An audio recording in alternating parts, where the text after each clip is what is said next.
सरहद तुझे प्रणाम, सरहद तुझे प्रणाम, सरहद तुझे प्रणाम, सरहद तुझे प्रणाम, सरहद तुझे प्रणाम, सरहद तुझे प्रणाम।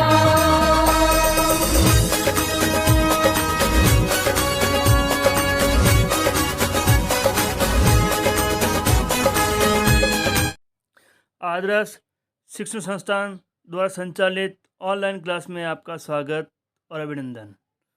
आज हम कक्षा चतुर्थी विषय पर्यावरण अध्याय 15 हमारे गौरव सेकंड भाग 1 कालांश 24 के बारे में अध्ययन करेंगे।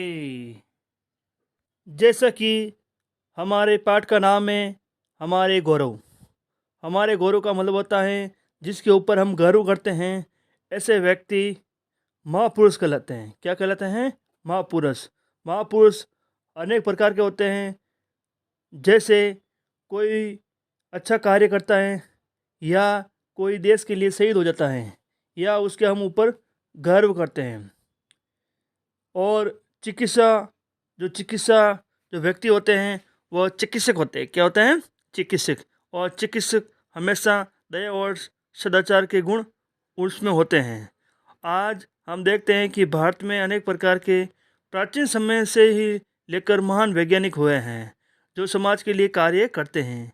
ठीक इसी प्रकार हम ये भी कह सकते हैं कि भारत में अनेक वीरांगनाएं और महापुरुष हैं जिसने हमारे जीवन से प्रेरणा मिलती है।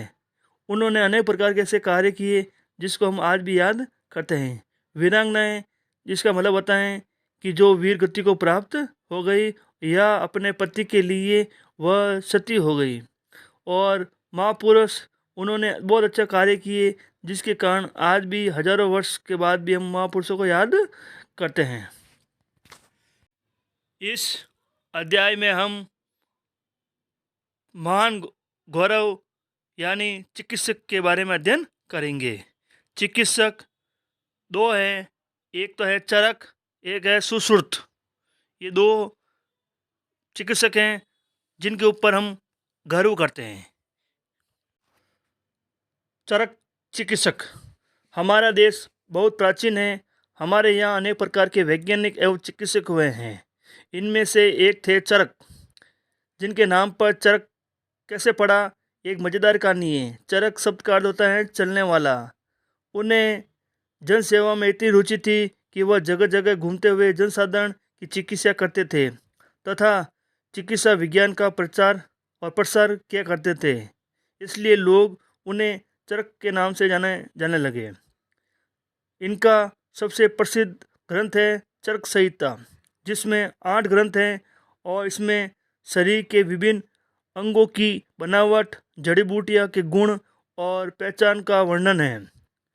उनकी धारणा थी कि चिकित्सक को दयावान तथा सदाचारी होना चाहिए। उन्होंने चिकित्सकों के लिए प्रतिज्ञा भी लिखी है। ठीक उसी प्रकार जिस प्रकार चरक चिकित्सक थे, ठीक उसी प्रकार सुश्रुत चिकित्सक भी थे। सुश्रुत के बारे में हम जानकारी प्राप्त करते हैं। हमारे देश में प्राचीन काल से शल्य चिकित्सा विकसित थी। इस क्षेत्र में महर्षि सुश्रुत का नाम सबसे प्रमुख है। आजकल हम प्लास्टिक सर्जरी का उल्लेख करते हैं। उन्होंने सैकड़ों वर्ष पहले ही कर दिया। वे अपने छात्रों का प्रयोग और क्रियाविधि से पढ़ाते थे। वे चीर फाड़ का आरंभिक अभ्यास फल तथा सब्जियों और उसके बाद मुर्दों पर के शरीर पर करवाते थे, जिससे कि वह अच्छी तरह से सीख सके। उनका विचार था कि चिकित्सक को सैद्धांतिक तथा पुस्तक के ज्ञान के साथ साथ प्रयोगात्मक ज्ञान में भी प्रवीण होना चाहिए। उन्होंने शल्य चिकित्सा के लिए 100 से अधिक औजारों तथा यंत्रों का आविष्कार किया।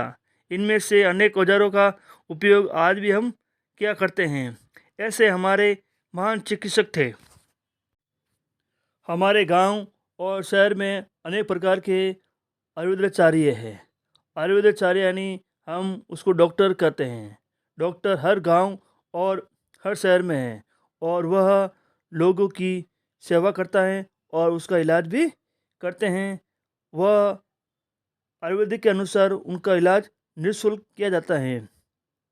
और उसके साथ साथ में डॉक्टर को ये भी शपथ दिलाई जाती है कि कोई भी गरीब हो चाहे कोई निर्धन हो, उनके लिए आपको फ्री सेवा आपको उपलब्ध करवानी है। क्योंकि जो आज लोग विश्वास करते हैं, आज हम देखते हैं कि लोग किसी के ऊपर विश्वास नहीं करते हैं, लेकिन चिकित्सक यानी डॉक्टर को हम भगवान के रूप में मानते हैं। इस पाठ में हमने दो प्रकार के चिकित्सक के बारे में जाना।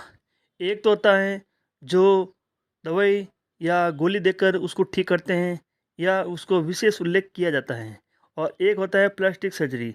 यदि किसी की आँख, नाक, जीभ या कोई अन्य शरीर का जो अंग होता है वह ख़त्म हो जाता है, तो उसको उसका दूसरे व्यक्ति से लेकर उनको वापस पुनर्जीवित कर सकते हैं।